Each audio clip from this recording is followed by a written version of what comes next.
Ojalá que no he revisado todavía las notas, pero ojalá que sea mejor este examen, ¿no? Pero estén atentos, cuando yo remarco algo, quiere decir que eso va a venir. Bien, creo que no van a haber más compañeros suyos, no asisten regularmente todos. Bueno, vamos a comenzar la clase.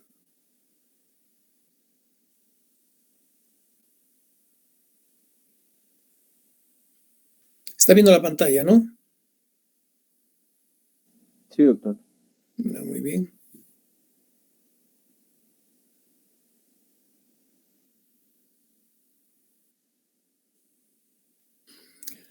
Vamos a hacer lo que corresponde ahora ya pues a miembro inferior. Y miembro inferior corresponde desde pelvis hasta pie. ¿Y por qué consideramos a pelvis, la cintura pélvica, en parte de miembro inferior? Porque así como la cintura del hombro, ¿no? Sostiene el peso de los miembros superiores y transmite este peso a la columna cervical sobre todo y parte de la dorsal. En los miembros inferiores todo el peso que viene de la columna, de la columna en general o del peso del cuerpo es transmitido a través de la pelvis hacia la región púbica y hacia la región coxofemoral. Y es importante porque nosotros cuando hablamos de fracturas de la pelvis, hablamos del soporte prácticamente, de la fractura del soporte, de lo que es la deambulación, el soporte de lo que es el contenido de las vísceras dentro de la cavidad abdominal, el soporte de todo el peso del cuerpo, y que es importante porque dentro de la cavidad abdominal, pues ustedes saben, sobre todo a nivel de la cavidad pélvica, tenemos elementos importantes que son los órganos genitales, parte de los órganos urinarios y sobre todo la parte del final del intestino grueso. Entonces, todas las fracturas de la pelvis son fracturas que son muy, muy delicadas, muy graves, porque generalmente estas fracturas comprometen otros órganos, pues no solamente comprometen la estabilidad pélvica del anillo pélvico, sino van a comprometer otros órganos, como pueden ser, por ejemplo, el colon, el sigmoides o recto, en la mujer la vagina, en el varón la uretra, y así diferentes órganos como elementos vasculares importantes que tenemos en esta zona, como son las arterias ilíacas, sobre todo, que pueden comprometerse en una fractura de pelvis, de arterias y venas. Entonces, estos compromisos generalmente, ¿por qué se dan? Estos compromisos se dan porque las lesiones están relacionadas a impactos de alta energía. Generalmente estos impactos de alta energía están dados pues, por accidentes vehiculares, ¿no? O sobre todo en motos o pueden ser accidentes dentro de un vehículo o el impacto de un vehículo contra una persona, o también se pueden dar por caídas de gran altura, en caso de los trabajos, ¿no? De los trabajadores. De tal forma que, pero felizmente, este tipo de accidentes tan graves no son muy frecuentes, no obstante que son en accidentes de tránsito, generalmente los accidentes de tránsito se producen fracturas de los miembros inferiores, miembros superiores, torácicas, pero esta entidad pues, es relativamente frecuente, o sea que no es muy frecuente, ¿no? Sin embargo, su manejo puede ser muy dificultoso, porque desde el momento en que el paciente viene con un traumatismo de pelvis, el tratamiento es multidisciplinario. No es un tratamiento solamente del traumatólogo o del médico general.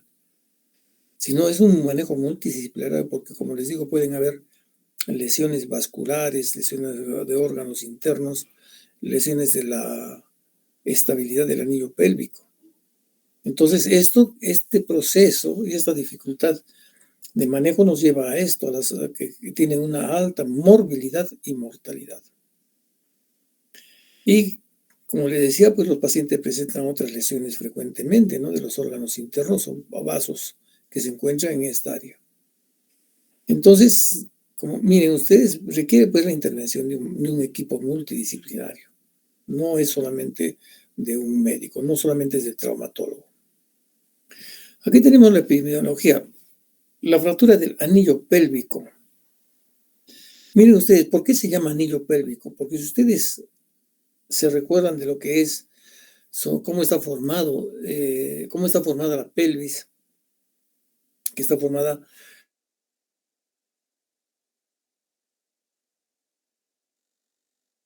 pubis, es esta parte que es el estrecho superior, es el que nos va a dar la forma del anillo. Y vamos a ver cómo, si este anillo pélvico, si se fractura este anillo pélvico, se hace con una completa inestabilidad de todo lo que es el anillo pélvico. Entonces, por eso es que se llama anillo, ¿no? Anillo pélvico. Entonces, vean ustedes, es una patología grave. Miren ustedes, el 23 a 37% por 100.000 habitantes se presenta este tipo de patología. Y tiene pues una distribución binodal. ¿Qué cosa significa esta distribución binodal? De que generalmente es más frecuente, ustedes, entre personas de 15 a 30 años. Y entre personas mayores de 50 años, ya a 70, tienen otro pico elevado. Pero generalmente los que tienen más frecuencia de este tipo de lesiones son estos pacientes de 15 a 30 años. Y son pues estas las lesiones de alta energía. En cambio, los de 50 a 70 años son lesiones de baja energía, pero que pueden también originarse fracturas de la pelvis sin que haya compromiso del anillo pélvico. O sea, la pelvis, si se fractura, se puede fracturar en dos formas. Una, comprometiendo el anillo pélvico, que es la más grave, y otra, comprometiendo pequeños segmentos que no van a alterar la biomecánica del anillo pélvico. Y como les decía, pues esas fracturas generalmente son en gente joven, en estos muchachos que van por las calles en esas bicicletas, en bicicross creo que son, o que son impetuosos, ¿no? Que cruzan de repente la calle sin darse cuenta de que el semáforo está en rojo y que los atropellan. O generalmente son muchachos que manejan vehículos, ahora la gente joven maneja vehículos y suben pues accidentes de tránsito, ¿no? Entonces, este problema generalmente es en personas jóvenes y sobre todo en aquellos que trabajan pues en construcciones. Yo me acuerdo de un paciente que estaba trabajando en una construcción y cayó sentado sobre un borde de ladrillos y tuvo pues una fractura de pelvis con ruptura de uretra y ruptura de recto. Y ese paciente se nos murió, ¿no? Entonces, por eso es que estas fracturas son de alta energía y la alta energía generalmente está determinada en personas jóvenes, ¿no? En la población anciana pueden ser que se presenten fracturas también, pero desde el punto de vista de menos compromiso del anillo pélvico, no con compromiso del anillo pélvico, como de la estabilidad del anillo pélvico, ¿no? Entonces son más de fondo de cótilo. Estas fracturas pueden ser pues por un arrancamiento de una inserción ligamentaria que se relaciona con el anillo pélvico. Reverto a la mortalidad. Miren ustedes, parece situarse en torno al 10 al 20%. Pero eso no es así, ¿eh? La mortalidad estas son estadísticas que no están bien llevadas. La mortalidad es elevada en estos pacientes. Yo diría que es un 60-70% cuando tienen un paciente con fractura de pelvis. Y lógicamente lo que más se altere pues la hemodinámica, ¿no? En la mortalidad. ¿Por qué la mortalidad y la hemodinámica? Porque generalmente los pacientes que tienen fracturas de pelvis van a tener lesiones de los grandes vasos ilíacos, ¿no? O de órganos internos muy vascularizados que van a originar una hemorragia interna, ¿no? En la pelvis pueden incluso albergarse hasta 3 o 4 litros de sangre dentro de la pelvis. Entonces, esta es una patología que lamentablemente es de alta gravedad, pero que ustedes tienen que conocerla porque en algún momento ustedes van a recibir pacientes que tienen este tipo de lesiones, ¿no? ¿Cuándo nosotros debemos hacer el diagnóstico? Nosotros generalmente hacemos el diagnóstico cuando tenemos pacientes que han sufrido traumatismos de alta energía. Y estos traumatismos de alta energía se originan a consecuencia de accidentes de tránsito, de caídas de altura, como hemos dicho, ¿no? Entonces, además de estos traumatismos de alta energía, lo que se tiene que hacer es hacer una buena evaluación del paciente y ¿cómo se llama? Ver si no tiene comprometidos otros órganos o otros segmentos, porque pueden haber compromisos de fracturas de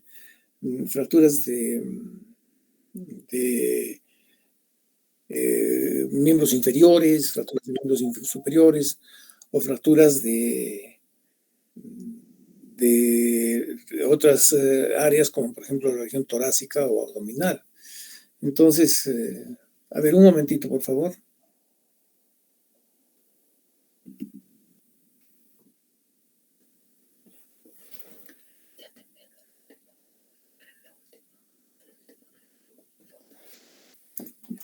Entonces, ese es el problema que se debe de tener en cuenta, que pueden haber lesiones de otros sistemas, ¿no? Del sistema respiratorio, puede haber lesiones de la cavidad abdominal también, ¿no? Y estos pacientes, cuando uno los va a examinar, no se deben hacer maniobras bruscas en el examen. Es decir, no se deben de agarrar y comprimir la pelvis o abrir la pelvis o manipular la pelvis para ver si hay una fractura, ¿no? ¿Por qué? Porque si es una fractura inestable de pelvis, pueden originarse lesiones vasculares, ¿no? Y activar una hemorragia o hacer que la hemorragia sea mayor. Entonces, se debe tener en cuenta eso, ¿no? Cuando nosotros tenemos un paciente con fractura de pelvis, ¿qué cosa es lo que se altera generalmente? Cuando es una fractura de pelvis que ha sufrido alteraciones del anillo pélvico, o sea que hay una inestabilidad del anillo pélvico. Generalmente el lado que se produce la fractura de la pelvis, que puede ser un segmento anterior y posterior, y ya lo vamos a ver. Generalmente el paciente puede estar con un miembro acortado más que el otro, o sea, puede tener un miembro más corto que otro. ¿Por qué? Porque los músculos abdominales contraen la mitad de la pelvis lesionada y hacen que el miembro se eleve, ¿no? Ahora hay que ver también las condiciones que se encuentran en la región pélvica, ¿no? Tanto en la posterior como en la región anterior. Pues deben haber hematomas, deben haber signos de colección sanguínea, ¿no? Y lógicamente esto pues pueden originar estas hemorragias pueden ser intracavitarias y pueden también dar manifestaciones externas, ¿no? Que pueden ser las manifestaciones retroperitoneales. Ustedes saben que todos los vasos sanguíneos de la pelvis se encuentran detrás del peritoneo, ¿no? Entre el peritoneo y el hueso. Entonces, cuando se produce una fractura de pelvis, la sangre que se va a producir en la hemorragia puede ser retroperitoneal. Y cuando es retroperitoneal, esta sangre está contenida prácticamente como en un globo, ¿no? Como si estuviera dentro de un globo que va poco a poco llenando ese globo hasta que el globo revienta. Por eso es que no se deben hacer maniobras en las cuales se puedan lesionar con aristas de los huesos fracturados, no deben lesionar pues el peritoneo y esto haga que se origine una mayor lesión. De tal forma que esto se manifiesta clínicamente por hematomas externos a nivel de la pared abdominal. Además, también hay que ver si es una fractura de pelvis que ha comprometido sobre todo la región isquiopúbica o iliopúbica.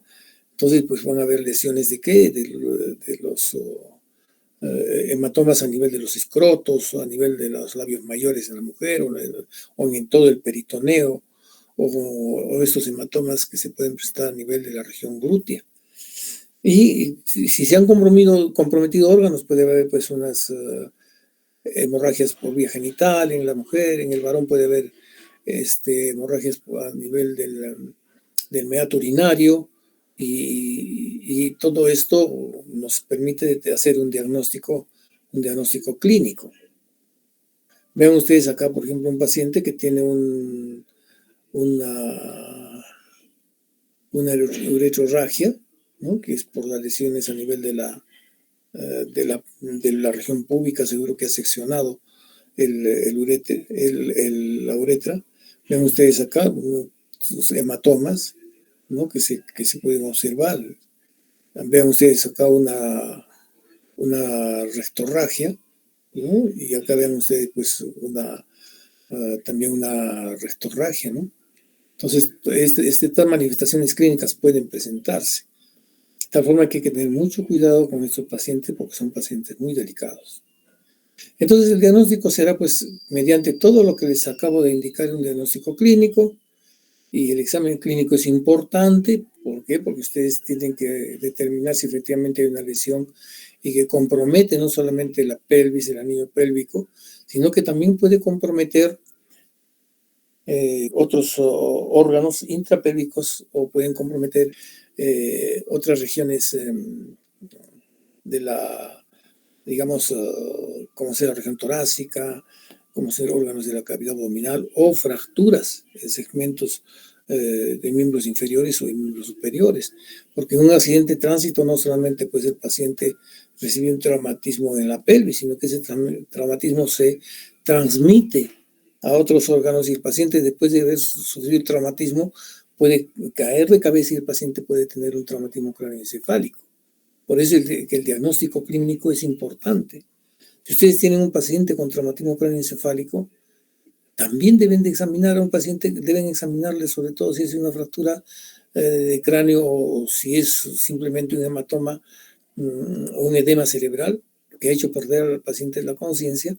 Ustedes tienen que examinarle todo el sistema, desde funciones vitales, ¿no? Después hacer un examen de tórax, sobre todo mediante la auscultación y la palpación, hacer un examen de abdomen mediante palpación, y hacer un examen muy suave de la pelvis y de los miembros superiores e inferiores. Entonces, en este caso, como son pacientes politraumatizados, los de fractura de pelvis, el examen clínico es importante. Y ustedes ya saben que para el examen pues, de fracturas, lo que tenemos que principalmente es como método de diagnóstico, son los exámenes radiográficos, las tomografías axiales computarizadas, y ya en casos especializados se debe de hacer una angiografía para ver en qué nivel se han lesionado los vasos sanguíneos a nivel de la región pélvica. Ahora, ¿cómo clasificamos estas fracturas de la pelvis? A ver, la pelvis es un anillo, ¿no es cierto? Es un anillo la pelvis. Entonces, vamos a tratar de dibujarlo acá. Este anillo, cuando se secciona en un segmento, el anillo no pierde estabilidad porque tiene las otras áreas del segmento están estables. Pero si nosotros cortamos el anillo en dos segmentos, se va a perder esta estabilidad. Entonces, a eso llamamos fracturas inestables.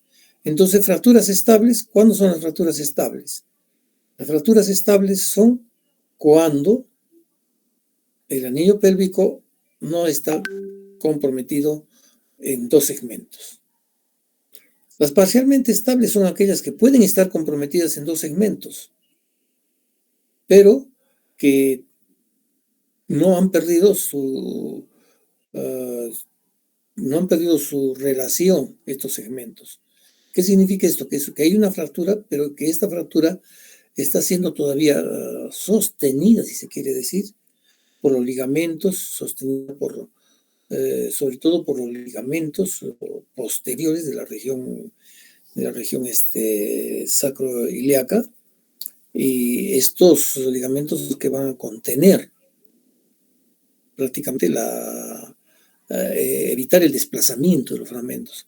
Entonces son parcialmente estables, ¿no? E inestables es cuando ya pues los dos fragmentos se han separado, y es cuando les decía de que al producirse una fractura inestable con sección de todo el anillo pélvico, el segmento, digamos, que queda libre va a subir hacia arriba por acción de los músculos de la pelvis, perdón, de los músculos del abdomen. No se olviden ustedes de que en los músculos de la pared abdominal se insertan en los rebordes superiores de todo el anillo pélvico, ¿no? Y que son los que van a tener estabilidad con la columna vertebral, que van a dar la forma y las condiciones de cavidad abdominal. Entonces, cuando se produce una fractura inestable, pues el segmento que es inestable es elevado por los músculos de la cavidad abdominal, y ahí es donde resulta que se tiene un miembro más pequeño que otro. Esto es lo que les decía, ¿no? Este es el anillo pélvico, vamos a suponer que es el anillo pélvico, y cuando tenemos una fractura en un solo segmento, no se pierde la estabilidad, ni tampoco se pierde la estabilidad cuando se tiene pues una fractura parcial, esas fracturas que hemos hablado por arrancamiento. Pero sí se produce ya una fractura inestable cuando son dos fracturas en el segmento del anillo pélvico. Entonces, esto hay que tenerlo presente, porque así se presentan las fracturas, eso se llama el anillo pélvico. Tilly clasificó en 3 tipos de fracturas, ¿no? que son de acuerdo a la estabilidad. Miren ustedes acá, las estables tipo A. Tipo A1 son las avulsiones. Vean ustedes, acá tenemos las avulsiones, ¿no? Que son fracturas por arrancamiento de segmentos. Las de tipo 2A, fracturas de la ala ilíaca. Y las de A3, transversas a nivel del sacro y del coxis, ¿no? Estas fracturas no van a alterar el anillo pélvico, ¿no es cierto? Pero el anillo pélvico está íntegro. No se han producido estas fracturas en este nivel ni en los niveles posteriores del anillo pélvico. Por ello que son fracturas estables en la clasificación de Tilly. Entonces, hay que tener cuidado con esto, ¿no? Cuando nosotros decimos que una fractura es estable en las fracturas de pelvis, cuando no se ha comprometido la estabilidad del anillo pélvico. O también puede decirse cuando no se ha fracturado el anillo pélvico, sino un segmento del anillo pélvico, ¿no? Entonces, no se olviden de esto, ¿no? De que el anillo pélvico es este. Entonces, cuando se fractura en cualquier nivel el anillo pélvico, puede ser en un segmento posterior, anterior, ahí es donde se pierde la estabilidad. Pero si es una parcelar, es solamente una parte de la pelvis, porque acá no estamos hablando solamente del anillo pélvico, estamos hablando de fracturas de pelvis, y la pelvis pues está formada ¿por quién? Por el ilíaco, el pubis y el isquium. Además que dentro de ella hay elementos importantes como la articulación coxofemoral. Entonces, en las de tipo A es cuando la pelvis ha sufrido ciertas fracturas como son abulsiones, fracturas de las alas ilíacas, o pueden ser fracturas del hueso sacro o coxis. Esas son las fracturas estables, porque estamos hablando del anillo pélvico, ¿no? Entonces son fracturas estables, porque no han comprometido el anillo pélvico. Entonces tengan presente eso, ¿no? Cuando se les pregunte cuando son fracturas inestables, se les puede poner, o estables, se les puede poner varias cosas, ¿no?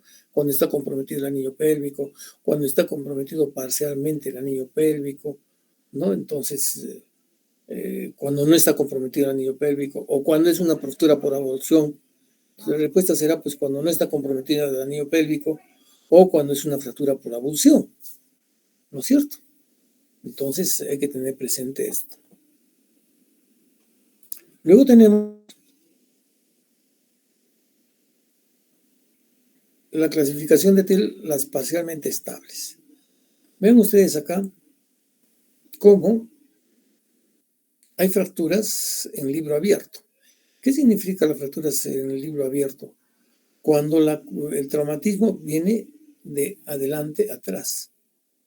Entonces, uno de los lados de los ilíacos se abren como si fuera una hoja de un libro. O sea, que cuando nosotros sacamos la radiografía, digamos, de este segmento, ¿qué es lo que vamos a ver? Que este segmento es más amplio que el otro. Es como si nosotros estuviéramos viendo un libro, ¿no? Estuviéramos viendo el libro. Entonces, este segmento se ve el libro, la hoja del libro abierto. En cambio, el otro segmento será solamente así. ¿No es cierto? Entonces, cuando se ve una radiografía del libro abierto, cuando generalmente se ve completamente el ala ilíaca, completamente se la ve, ¿no? Amplia, y ya no se ve incluso el agujero obturatriz. Entonces, estas fracturas del libro abierto son cuando hay una rotación externa, o sea, es como si se hubiera abierto la pelvis. Y grasa de cubo es cuando el traumatismo es lateral. Acá estamos viendo un traumatismo lateral. Vean ustedes cómo este segmento es más pequeño que este otro. O cuando hay un traumatismo directamente sobre la cadera. Entonces este segmento se ha fracturado en este nivel, pero no, miren ustedes, no se ha fracturado, sino hay un esguince, una dislocación, si se quiere decir, de la articulación sacroiliaca. Pero no hay no se ha separado completamente este fragmento del resto de la pelvis, aunque puede haber una fractura anterior. Entonces vean ustedes, acá está comprometido el anillo pélvico, está comprometido el anillo pélvico. Pero estas fracturas son estables. Entonces otra pregunta podría ser, en las fracturas parcialmente estables, ¿hay compromiso del anillo pélvico o no? Sí hay compromiso del anillo pélvico. ¿Hay diastasis de los fragmentos, o sea, separación de los fragmentos fracturarios? No. Entonces, eso es tener ya el criterio. ¿Por qué son estables? Porque no se separan los fragmentos. Porque los fragmentos están todavía localizados en su lugar y no hay separación de los fragmentos, por ello que se llaman fracturas parcialmente estables. Porque nosotros estas fracturas las podemos corregir con maniobras ortopédicas. Entonces, tengan presente esto. Y la clasificación anterior, la de tipo C, ya pues una fractura, ¿no? Luxofractura del sacro, fractura ilíaca, fractura del sacro, donde ya hay pues un compromiso de todo el anillo pélvico. Entonces, como les decía en las radiografías anteriores, nosotros vemos que se ha comprometido el anillo pélvico. Esta es una radiografía que es el método estándar de diagnóstico. Vean ustedes, el rayo viene hacia el pubis en forma perpendicular. Entonces, acá podemos observar en la radiografía todas las de todos los ilíacos, los dos ilíacos, podemos observar el pubis, el coxis, y observamos la articulación coxofemoral, ¿no? Entonces, esta es una imagen de un paciente que no tiene ninguna lesión, porque observamos también acá el sacro y el coxis, ¿no? Que está un poco tapado por este contenido de gas que debe estar a nivel del cono sigmoides. Luego tenemos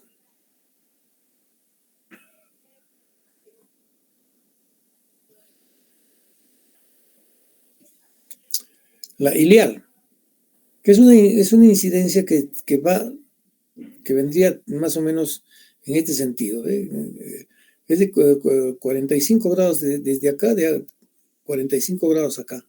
Se me movió esta flecha. Entonces es en 45 grados así. Es un poco difícil mover al paciente, por eso es que los rayos X deben de moverse, lo que debe de moverse es el colimador y el cañón de rayos X, más no debe moverse al paciente. Entonces ven ustedes una radiografía ilial, se toma la radiografía ilial, ¿y por qué se llama ilial? Porque se ve todo el ilíaco, vean ustedes completamente, ¿no? Se ve en toda su magnitud el ilíaco y van a ver ustedes que ya no se observa el agujero obturatriz. Entonces, en estas fracturas pélvicas, en libro abierto, se ve completamente el ilíaco y no se ve ya el agujero obturatriz. Vean ustedes, esta es la imagen. Acá está la fractura pélvica, se ha abierto la pelvis, ¿no? Pero no se ha desestabilizado. Y vean ustedes, acá no se ve el agujero obturatriz. Luego tenemos la incidencia isquiática, que es lo contrario a la incidencia iliar, ¿no? Es directamente el rayo perpendicular a la región isquiática.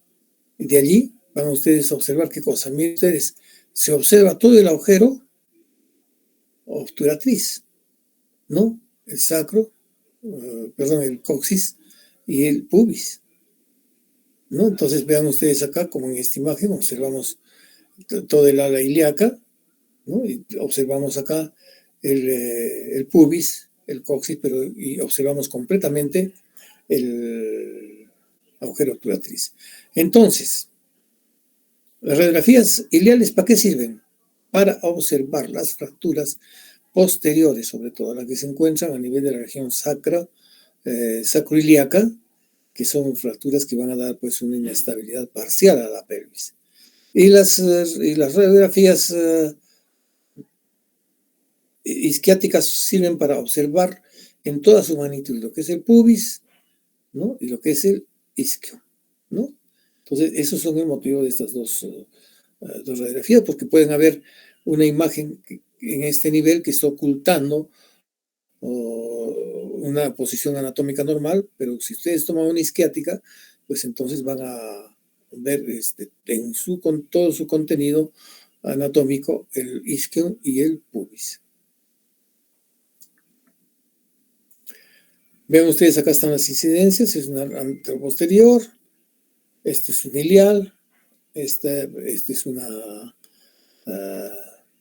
no, perdón, estas radiografías son para qué. Me estoy equivocando.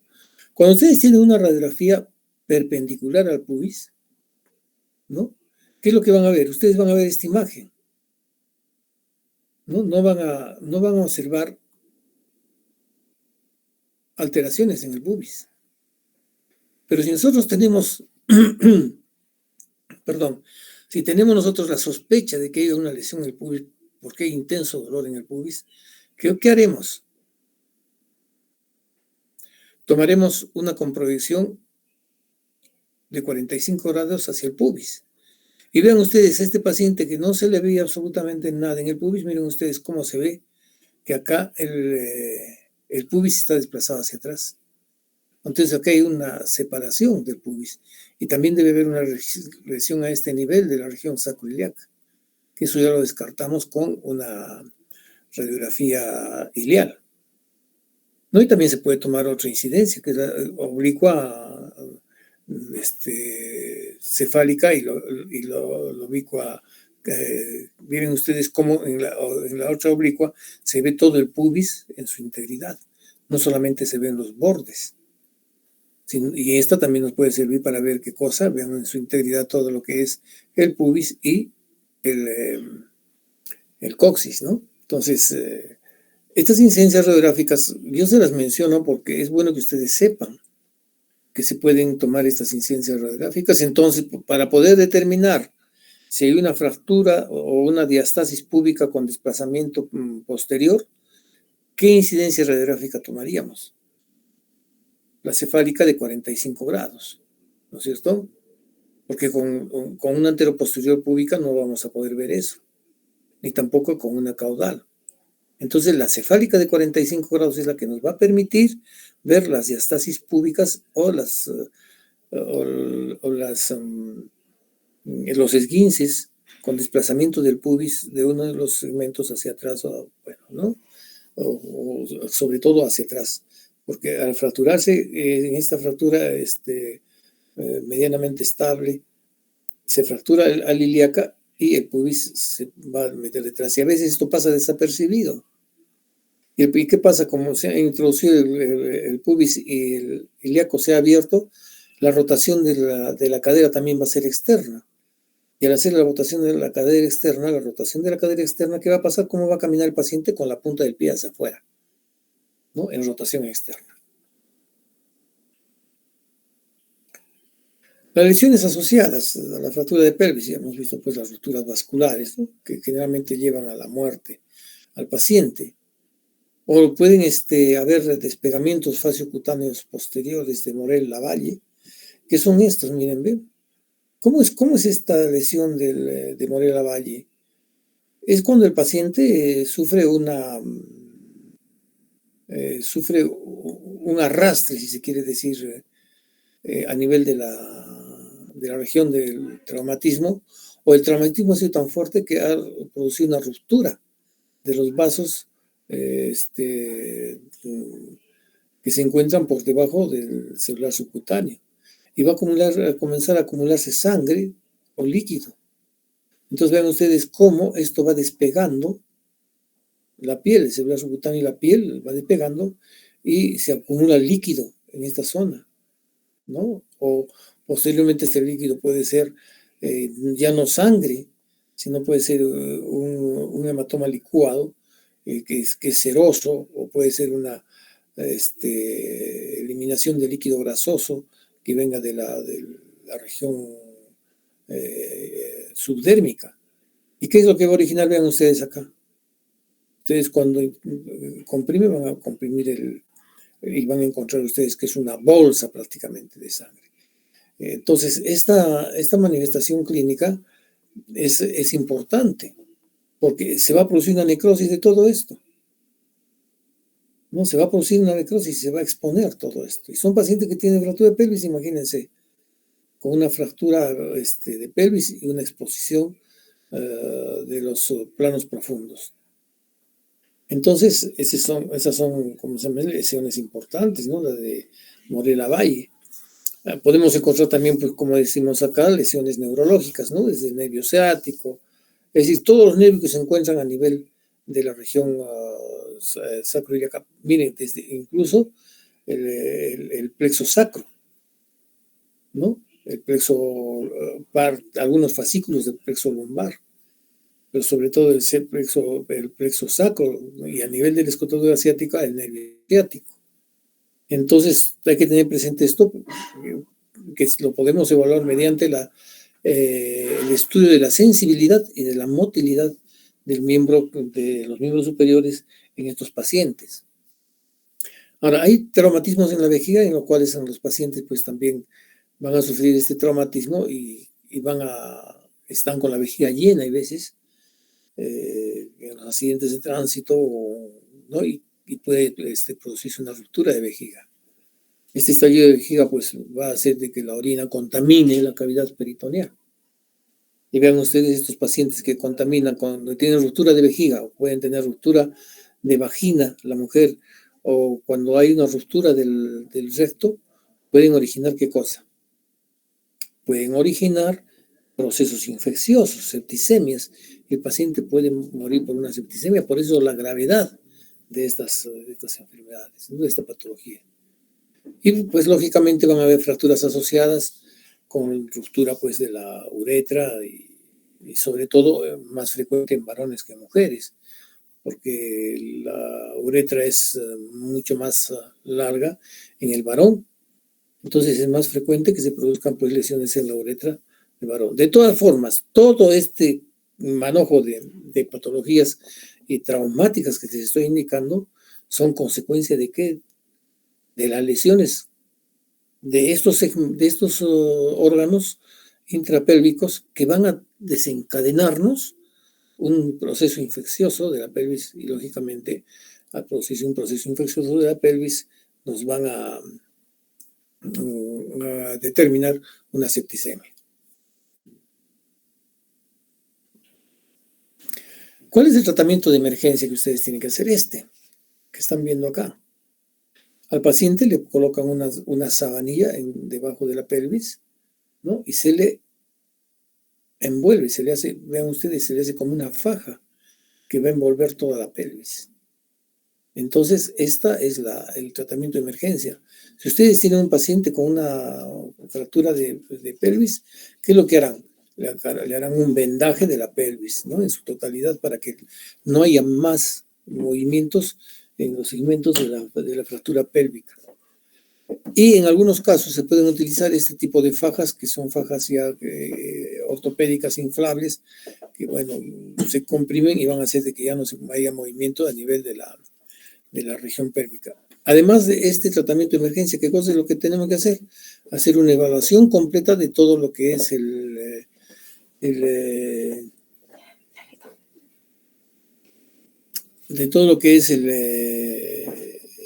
compromiso de víscera que se encuentra dentro de la cavidad pélvica, y para esto nosotros debemos poner pues una sonda vesical para ver si no hay compromiso de vejiga, si no sale orina, quiere decir pues que hay compromiso de vejiga. Se tendrá que monitorizar al paciente, colocarle incluso 2 vías con bránulas 18 para las transfusiones sanguíneas, aunque en estos casos, por ejemplo, cuando hay mucha transfusión sanguínea, un hematoma pélvico encapsulado, como es un hematoma, digamos, que se encuentra detrás del peritoneo, con esta cantidad de líquido que nosotros ponemos recuperaremos la presión, pero vamos a aumentar la presión también dentro de este espacio y se puede producir esta ruptura y lógicamente una hemorragia mayor, ¿no?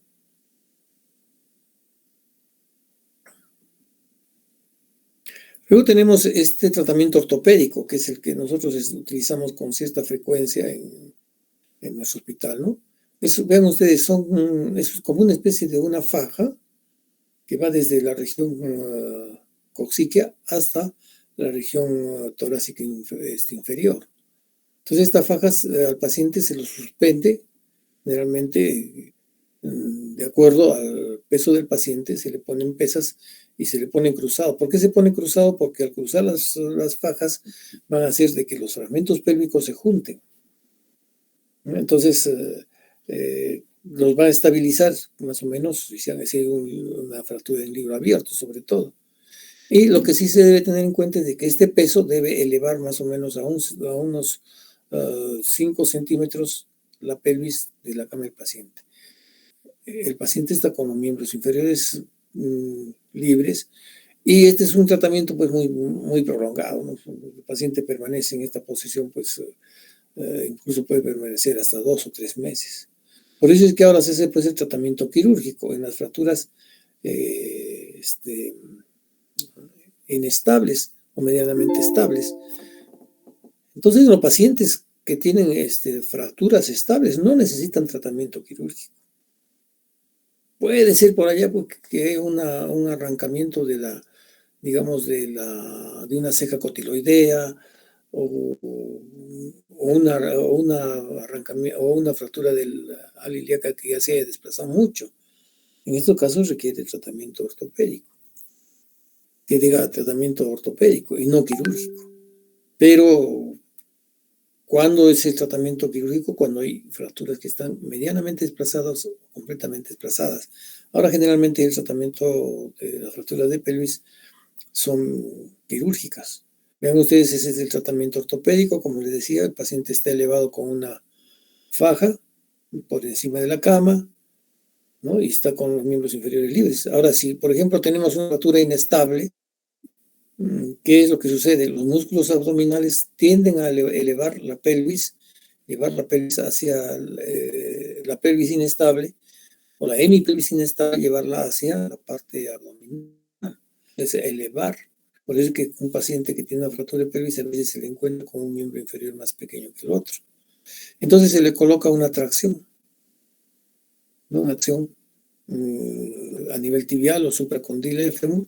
¿Para qué? Para que este segmento de la hemipelvis fracturada sea descendida y junto con ya con esta faja y el peso que se coloca, hace de que se igualen los segmentos de la pelvis, como estamos viendo acá, ¿no? Vean ustedes acá. La pelvis prácticamente se ha conformado su anatomía y el anillo pélvico ha recuperado su posición. Entonces, el tratamiento ortopédico es mediante ¿qué? Mediante las fajas pélvicas y la suspensión de la faja pélvica.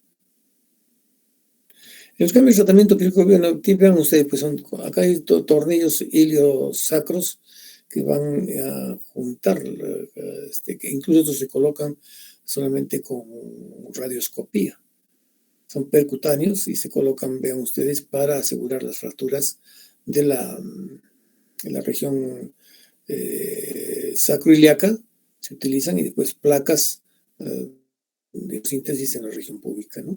Hay una serie miren ustedes, ya son placas que se utilizan en la especialidad y que, como les he dicho en la primera clase, pues hay una gama inmensa de placas que se pueden moldear, que son placas especiales que se utilizan para reducir estas fracturas, ¿no? Mediante osteosíntesis con tornillos también.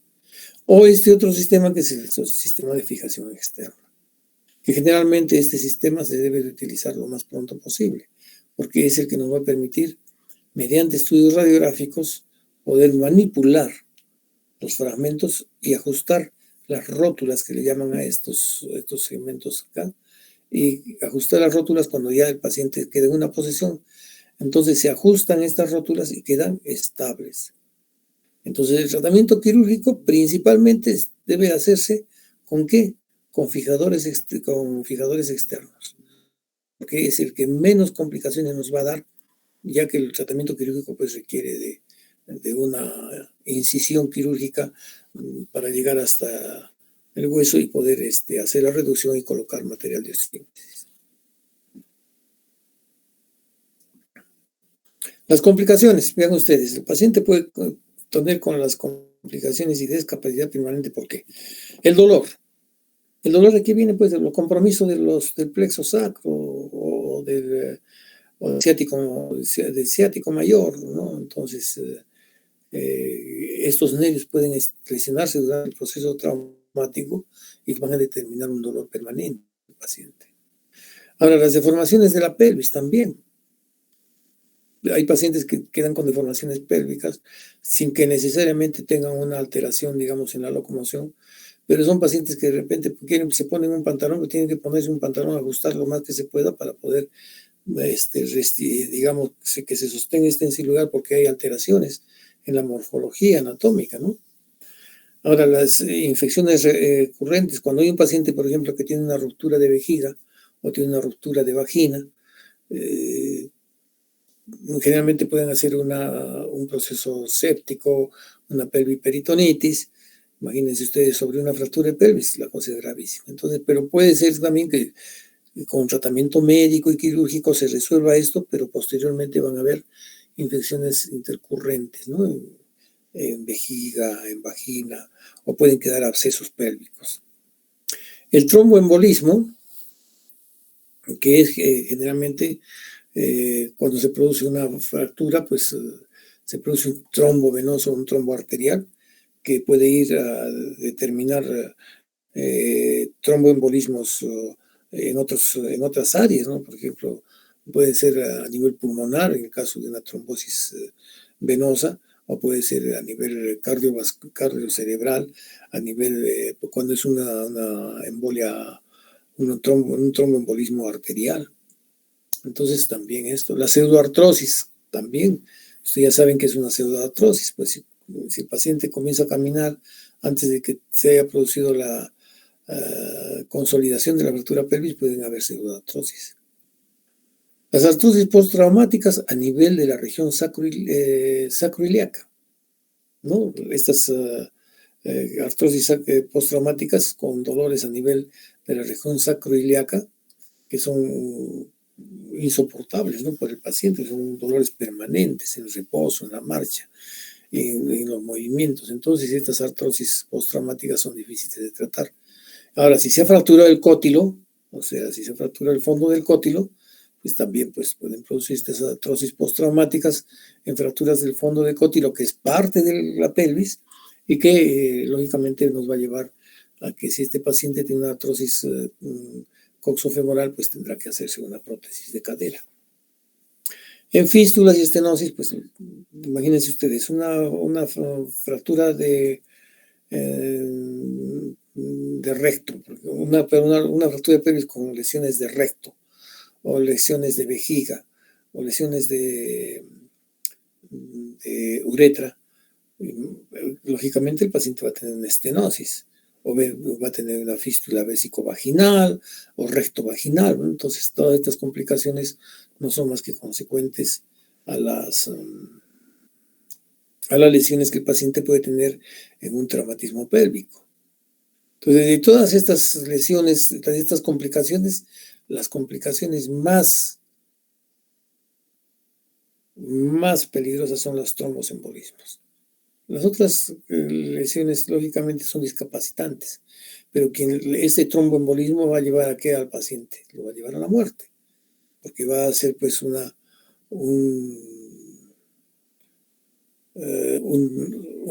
obstrucción vascular cerebral, cardíaca o pulmonar.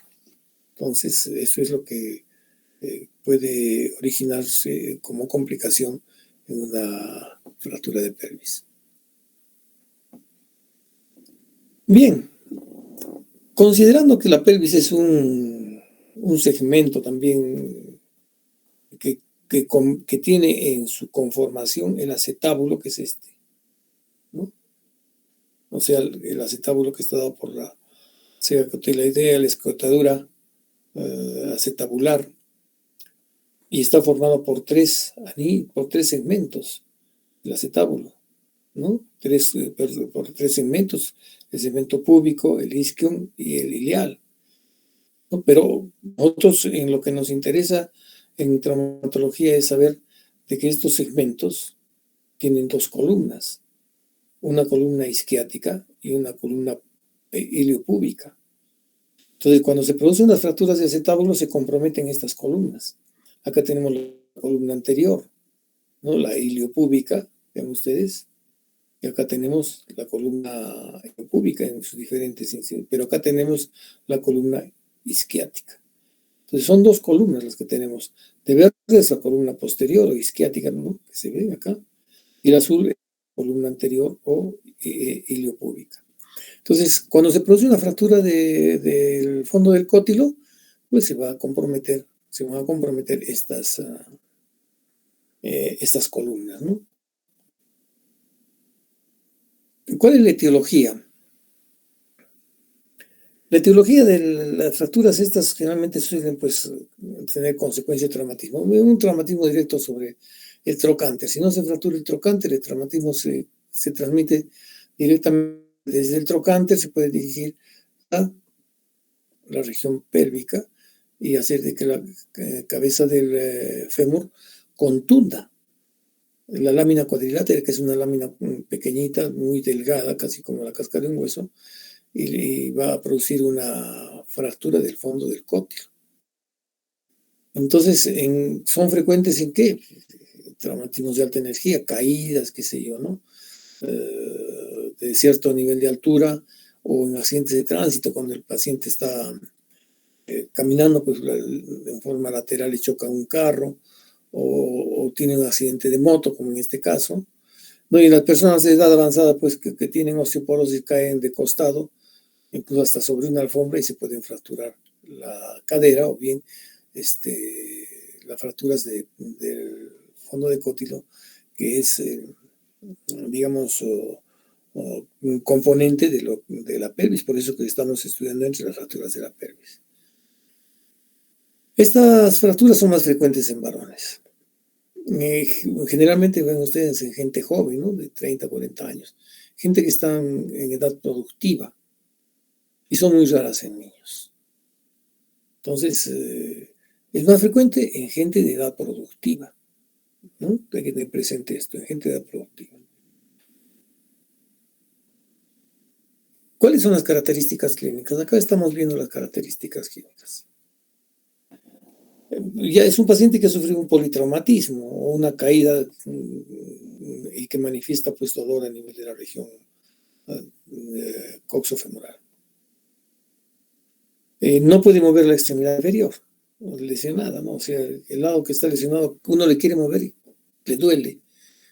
Pero eso nos puede hacer pensar también que hay una fractura de intertrocantérica o del cuello del fémur, ¿no? Pero, sin embargo, el acortamiento que también se presenta en las fracturas del cuello del fémur. Entonces, de todas formas, hay que tener presente de que si viene un paciente con antecedentes traumáticos de pelvis y que tiene un acortamiento del miembro inferior, pues puede ser una fractura del fondo del cótilo. Y su dolor intenso en la cadera, pues deformidad y acortamiento del miembro afectado. Vamos a ver las clasificaciones. Y hemos visto pues que si nosotros tomamos una imagen, la vamos a tener que ver en 3 dimensiones, ¿no? Cuando nosotros vemos la pelvis. Entonces, cuando nosotros tomamos una imagen de la pelvis, la debemos de ver en 3 dimensiones. Entonces podemos observar nosotros qué cosa, el fondo del cótilo, ¿no? Donde encuentra la lámina cuadrilátera y podemos observar si esta se encuentra fracturada o no. Entonces, estas fracturas de la pelvis, si nosotros las vemos desde el punto de vista tridimensional, vamos a dividir en 2 grupos, que son fracturas simples y fracturas complejas. Estas fracturas simples, vean ustedes, son cuando se compromete solamente un segmento, ¿no? O sea, el trazo de fractura es uno solo. Y las fracturas complejas son cuando ya pues hay 2 líneas de fracturas más frecuentes tanto en la columna anterior como en la columna posterior, comprometer ambas columnas. Esto no es importante que ustedes sepan, lo que ustedes tienen que saber que en la clasificación de las fracturas del fondo de cótilo hay de 2 tipos de fracturas. Las simples, que solamente tienen un trazo que compromete las columnas anteriores o posteriores, y las fracturas complejas que pueden comprometer ambas columnas o que son fracturas en T, ¿no? Entonces, eso es lo que ustedes tienen que saber. Principalmente tienen que saber que se dividen en 2 grupos principales, que son las simples y las complejas. Ven ustedes, acá están las simples, ¿no? Cuando hay una fractura que se ha desprendido parcialmente la ceja cotiloidea, acá se ha desprendido ya la ceja cotiloidea más complejamente, o acá hay una fractura transversa del fondo de cótilo, este es el cótilo, una fractura transversa. Entonces, estas son las fracturas simples. ¿Sí? Cuando hay un trazo que compromete pues, el fondo del cótilo, o hay fragmentos que se han desprendido de los rebordes del cótilo. Pero las complejas, miren acá, pueden ser una fractura en T, ya está comprometiendo los segmentos, ¿no? Tanto ilial como isquiático. Y vean ustedes, pueden haber trazos que van hasta el ilio. Es decir, son fracturas multifragmentarias, tanto de la columna anterior como de la columna posterior. Entonces, esas son las complejas. Entonces, cuando decimos que una fractura es compleja cuando decimos que una fractura del fondo del cótilo es compleja, cuando ha comprometido los segmentos anterior y los segmentos posterior, o la columna anterior y la columna posterior. Cuando decimos que una fractura de pelvis, una fractura de fondo de cótilo es una fractura no compleja, cuando ha comprometido con un solo trazo de fractura, bien los rebordes cotiloideos o ambas columnas, ¿no? Una columna. Vean ustedes, la columna ilial y la columna isquiática están comprometidas. Entonces, estas son las clasificaciones que se hacen de fracturas.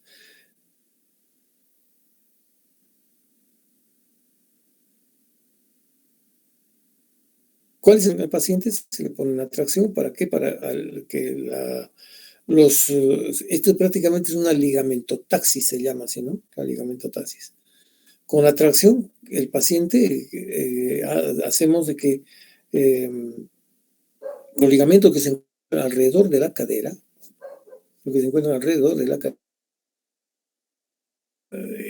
reduzcan, ¿no? los fragmentos en su sitio, ¿no? Los reduzcan los fragmentos en su sitio. Y sobre todo, ¿por qué? Porque al hacerle la tracción, los ligamentos se van a poner tensos y van a comenzar a acomodar los fragmentos en su sitio. Lo mismo que el ligamento redondo también, ¿no? En el fondo del cótilo. Y además de eso, el paciente debe hacer pues movimientos leves a partir de la primera semana, mientras el paciente no tenga dolor, hacer movimientos de flexión y extensión leves de la cadera, para que la cabeza del cótilo, la cabeza del fémur, ingrese en el cótilo y vaya moldeando, vaya acomodando esos pequeños fragmentos, de tal forma que se pueda recuperar completamente la superficie del cótilo. Entonces, esta es la tracción dividida de Roussel, pero a mí lo que me interesa es que ustedes sepan que se hace una tracción longitudinal para que con la ligamentotaxis se produzca la reducción de los fragmentos de cótilo. Que también, lógico, hay tratamiento quirúrgico, ¿no? Ven ustedes acá, pues es una fractura, el cótilo está siendo sostenido por tornillos de compresión. Estamos viendo que acá hay una placa moldeada que está alrededor del cótilo, lo está sosteniendo. O si es una fractura ya compleja, donde hay pues, del fondo del cótilo y de la cabeza, lógicamente se tendrá que poner una prótesis total de cadera. Vean ustedes, hay placas, miren ustedes, para armar, ¿no? Acá el fondo de cótilo se encuentra en esta parte, y tiene la lámina cuadrilátera. Entonces, pues se pondrán placas, ¿no? De osteosíntesis para reparar todas las fracturas y llegar a reducir los fragmentos. Muy bien. Entonces, hasta acá vamos a hacer la clase de hoy día. ¿No es cierto? Esto que hoy hemos hecho luxación más, hemos programado luxación más. Creo que hasta acá nomás. ¿Ya? Y ya después hacemos las clases de luxación, fractura del cuello y de trocánter. Entonces no se olviden, las fracturas de pelvis comprometen toda la pelvis, todos los huesos de la pelvis comprometen, ¿no? Y también comprometen el anillo pélvico. Entonces, ¿cuáles son las fracturas que no comprometen el anillo pélvico? Las estables. Y las fracturas del fondo de cótilo no comprometen el anillo pélvico. ¿No es cierto? Las que sí comprometen el anillo pélvico son aquellas en las que hay fracturas, las medianamente estables y las inestables, cuando pues se fractura en la parte anterior y posterior del anillo pélvico. Y en los casos de las medianamente estables es cuando los fragmentos no han separado, sino que están unidos todavía por ligamentos. No hay una diástasis de ligamentos. Y las fracturas inestables es cuando ya se han producido fracturas en todo el sistema pélvico. Muy bien. Entonces, vamos a dejar de compartir. Estudien, por favor. No quiero que hagan sorpresas. Y la próxima clase es el día viernes, en el mismo horario. ¿Tienen alguna pregunta?